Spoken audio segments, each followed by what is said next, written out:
నా పేరు నీరజ హరిప్రభల. నేను రచయిత్రిని. విజయవాడ నుంచి వచ్చాను.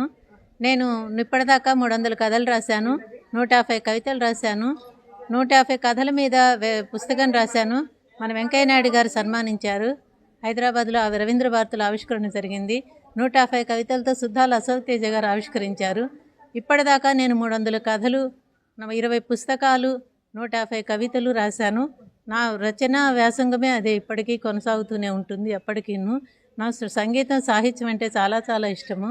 టీనేజ్లో వివాహము, తర్వాత పిల్లలు, వాళ్ళ పెంపకం అవన్నీ అయినాక మనవరాళ్ళు వచ్చాక నేను 3 పీజీలు చేశాను. చదువు అంటే అంత ఇష్టం అన్నమాట.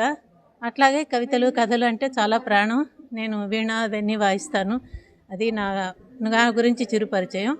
ఇవాళ ఈ ప్రపంచ సదస్సు సందర్భంగా నేను రాసిన కవితను ఇప్పుడు చదువుతున్నాను. నేను మహిళాభ్యుదయం మీద రాశాను.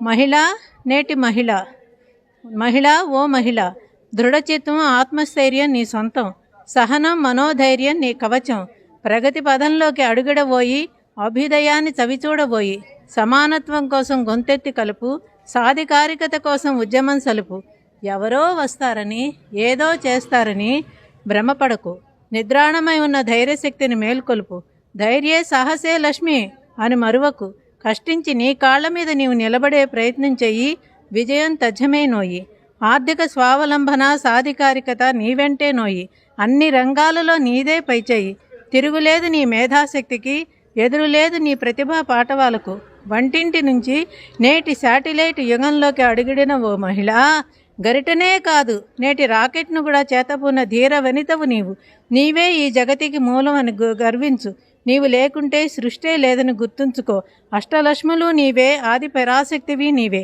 ఆడది అబల కాదు సబల అని దశదిశలా చాటు, ప్రపంచాన్నిలే మహాసామ్రాజ్ఞివి నీవు నవ్వితే కుటుంబం నందనవనమవుతుంది, నీవు ఎదిగితే సమాజం వృద్ధి చెందుతుంది, మహిళాభ్యుదయమే దేశాభ్యుదయం, స్త్రీ శక్తియే భారత భవిష్యత్తు, నీవు ఒక వ్యక్తి కాదు, ఒక విశ్వం.